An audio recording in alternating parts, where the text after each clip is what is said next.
Parlamento PB dá prosseguimento hoje à série de entrevistas com as lideranças políticas da Paraíba e hoje o nosso entrevistado é o prefeito de Guarabira, Zenóbio Toscano, do PSDB.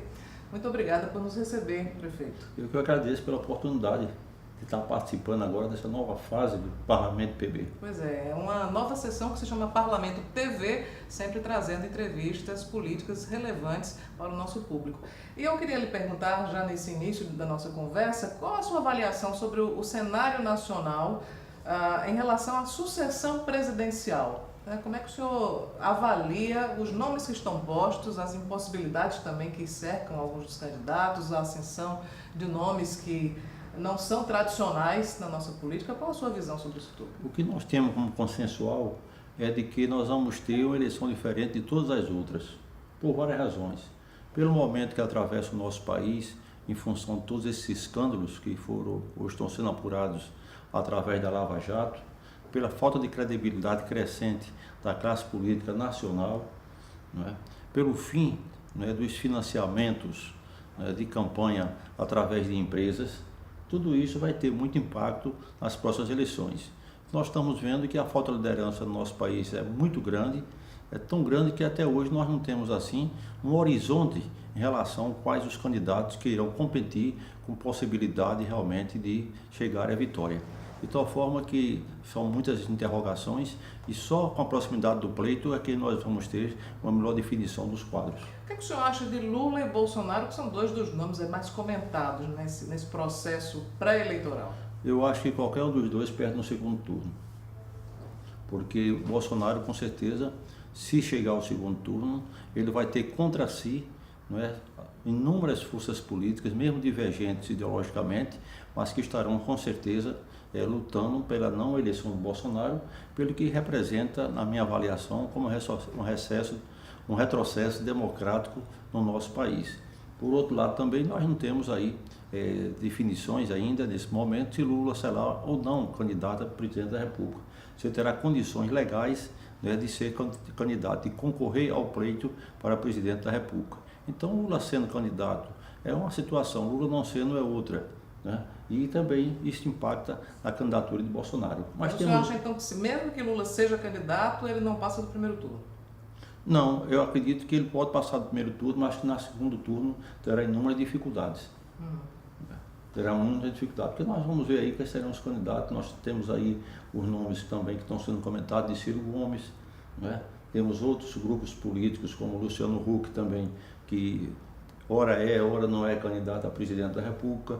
Os democratas também querem sair como presidente da Câmara como candidato a presidente da República. Nós temos Geraldo Alckmin também, que é um nome com muita potencialidade, de qualquer maneira é o governador do maior estado do nosso país. O senhor acha que o PSDB está bem colocado nesse momento da corrida pela vaga ao Palácio do Planalto? Eu acho que nenhum partido está bem colocado. Na minha avaliação, a população, o eleitor não vai votar no partido, vai votar no candidato. O senhor tem enfrentado uma crise econômica, porque a crise é comum ao Brasil, e o senhor, como prefeito de uma das grandes cidades da Paraíba, teve que lidar com esse cenário de adversidade econômica, financeira. E qual é a sua visão a respeito dos próximos anos? Como é que Guarabira, como é que a Paraíba vai se comportar nesse cenário econômico? Não, em relação ao município de Guarabira, o município está numa situação, podemos dizer assim, de muita estabilidade. Nós temos uma preocupação de não gastarmos mais do que arrecadamos. E temos feito também economias que são realmente de muito impacto junto à opinião pública, junto assim, às finanças municipais. Nós temos muitas ações que realmente representam a forma que nós temos de administrar o nosso município. Por exemplo, quando eu assumi a prefeitura pagava a fatura de 36 linhas de telefone celular. Desde que eu fui prefeito agora, estou no segundo mandato, quer dizer, fui reeleito, nós não pagamos uma só fatura de telefone celular. Porque como o prefeito paga a despesa, a conta do seu próprio telefone, ninguém se sente no direito de ter um telefone celular em Guarabira pago pelo município. Nós não temos em Guarabira também um veículo oficial do prefeito. Nós não temos nenhum veículo locado, nem veículo próprio do município para a discussão do prefeito. Eu ando em Guarabira, faço as minhas viagens todas no meu próprio veículo. Então são coisas que a população está vendo. Isso faz com que nós tenhamos aí um resultado muito positivo em relação à arrecadação própria do município, porque o pessoal que está pagando o seu IPTU, o seu ISS, está vendo o destino que nós estamos dando aos recursos que são arrecadados, né, através dessa receita própria do nosso município. Mas de uma maneira geral, o senhor acha que os municípios eles têm como sobreviver bem em meio a esse cenário de crise? A crise vai passar? Qual é a sua opinião? Bem não, né? Porque nós estamos com uma receita, por exemplo, a nossa maior arrecadação, Guarabira, a maior receita é o Fundo de Participação dos Municípios. Ele está inferior, né, sempre ao ano que passou. Então 2018 está inferior a 2017, que foi inferior a 2016, certo? E as despesas fixas do município estão sempre crescentes, como é o caso, por exemplo, do salário mínimo que nós tivemos recentemente, de energia, de combustível, não é? Todas essas obrigatoriedades nossas, não é, são sempre crescentes. E por outro lado também nós estamos pagando muito precatório de gestões anteriores, que são inclusive passíveis, não é, de ser sequestrado o recurso pelo Tribunal de Justiça do Estado da Paraíba, como ocorreu em relação a diversos municípios. Há um cenário de adversidade, de dificuldade financeira, mas também há um cenário de manutenção da tradição. A Festa da Luz é uma tradição em Guarabira e o senhor tem trazido atrações grandes para a festa. Como conciliar esse cenário de dificuldade e manter o fôlego da Festa da Luz? A Festa da Luz é uma festa centenária, é a única festa que o município de Guarabira faz um investimento, né, financeiro. De tal forma que nós não fazemos investimento nem comemorações com grandes atrações do São João em Guarabira, não fazemos também do São Pedro, não fazemos no Carnaval, não fazemos no aniversário da cidade. Então nós nos preparamos sim para que façamos cada vez mais uma grande Festa da Luz, que é a nossa festa mais tradicional, né? Não só de Guarabira, mas toda a nossa região, certo? De tal forma que depois que nós construímos o Parque do Poeta Ronaldo Cunha Lima, nós tivemos condições de levarmos para lá grandes atrações. E este ano não foi diferente. Nós trouxemos sim grandes atrações, mas tivemos um incremento, uma ampliação dos recursos através dos nossos patrocinadores, certo? De tal forma que nós, esse ano, tivemos grandes atrações. Tivemos aí na última noite, acredito, umas 50 mil pessoas no Parque do Poeta, numa festa totalmente tranquila, com muita animação, muita alegria, mas sem nenhum problema que viesse implicar na insegurança da festa, certo? Mas aí nós tivemos, sem sombra de dúvida, este ano, uma participação muito maior nos nossos patrocínios, na comercialização dos camarotes, cujos recursos 100% vão para o nosso município. Também implantamos esse ano o Fronte, que foi um grande sucesso, com toda a receita também para o município. Polêmica, né?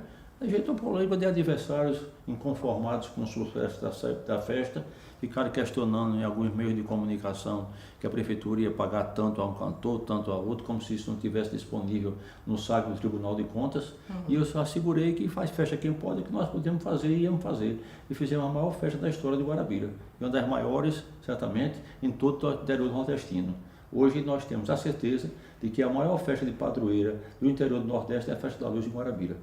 Prefeito, voltando a falar sobre o cenário político, né, de uma maneira mais ampla, em outubro os paraibanos vão às urnas para escolher presidente, também governador, enfim, deputados, senadores.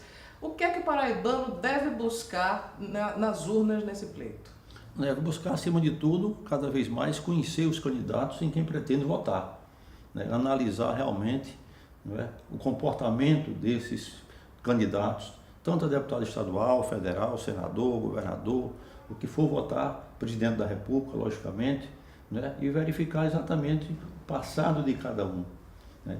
Não apenas as propostas, porque proposta muitas vezes, ou na maioria das vezes, não passa de proposta, não passa de boas intenções anunciadas e na maioria das vezes não cumpridas, mas precisa de ver exatamente isto, né? Quem é aquela figura. E aqui no nosso estado nós teremos um pleito que será quase plebiscitário, né? Porque nós temos um candidato que é apoiado pelo governador do estado, né?